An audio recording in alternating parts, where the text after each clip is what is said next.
everybody, it's Greg the Food Fixer. Welcome to my kitchen. Today we're going to make something that's really easy and delicious and very versatile. There's a lot you can do with it. It's good old-fashioned pimento cheese. Now this might look a little intimidating. We normally don't have this many ingredients and seasonings, but it's really not. It's just a little of that and a touch of this and we're done. So let's make the pimento cheese first and then I'll show you some things you can do with it. So obviously to start we're going to need some cheese.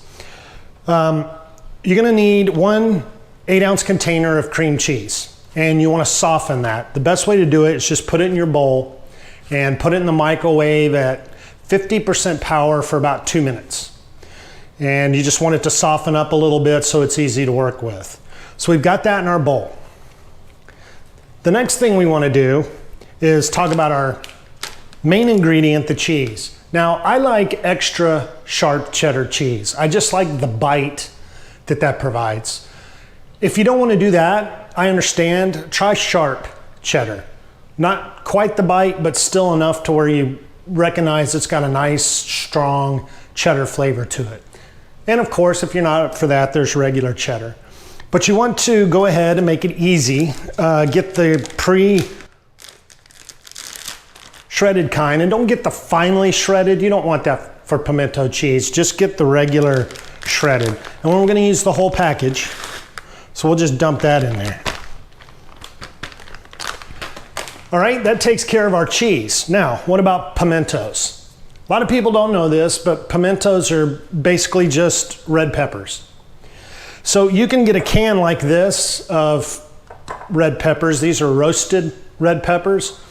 I prefer that. I just like that roasted flavor. If you're making this to take somewhere to share for a party or whatever, you may not want to go that route because there'll be some charred pieces in there and you'll have to explain it and it may not be worth it. So just go with the regular. But you can find a can of just the regular red peppers as well.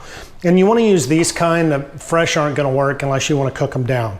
So we'll just get a jar of that.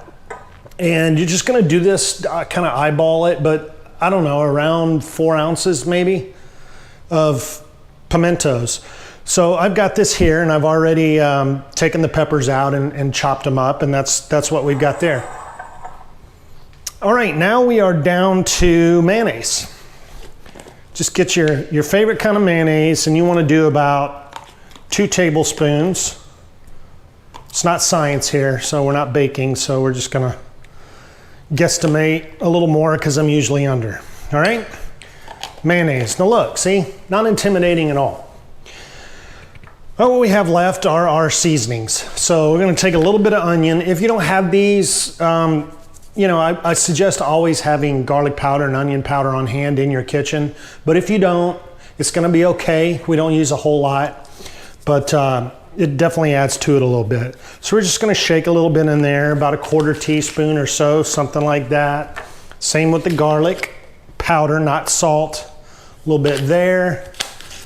And at this point, let's go ahead and mix in our pimentos. Because what I like to do is eyeball the cayenne pepper. It's a very crucial part of this recipe. So at this point, we just want to mix everything together really well, and it's going to come together very nicely. Pimento cheese always makes a great presentation, so if you're doing, you know, you're having a reception or a picnic or a party or a potluck or something like that, I think pimento cheese just really adds to the presentation portion of things. And there are a lot of people out there that are big pimento cheese fans, so they're going to be grateful that you provided that to them. All right, we've got that mixed up pretty well.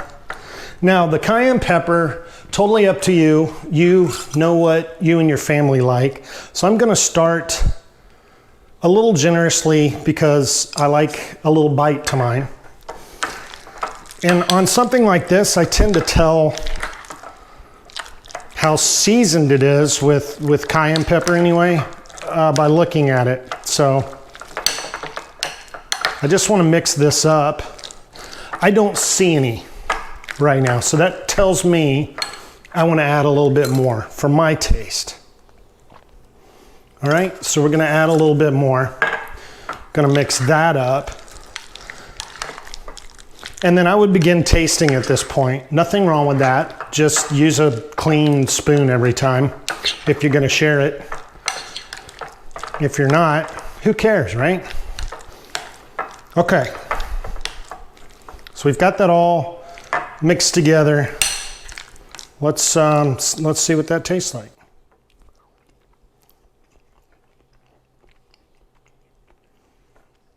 Delicious. I'm waiting for the bite, the kick. It's not quite there. I don't feel that little kick at the end, so I'm going to add a little more. This is just for me, so I'm going to use that spoon again. A little more cayenne, and that should do it. Of course, the red peppers are going to add. Oh, well, the kick just hit me. You got to watch that. It's always on the tail end. But we'll be okay. I think I still need a little bit more.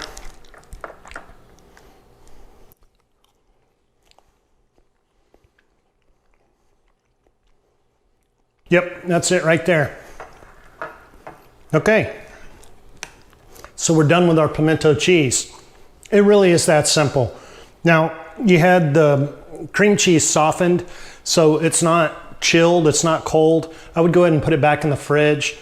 You can serve it immediately, but if you have some time to chill it, it'll set a little bit. I would do that.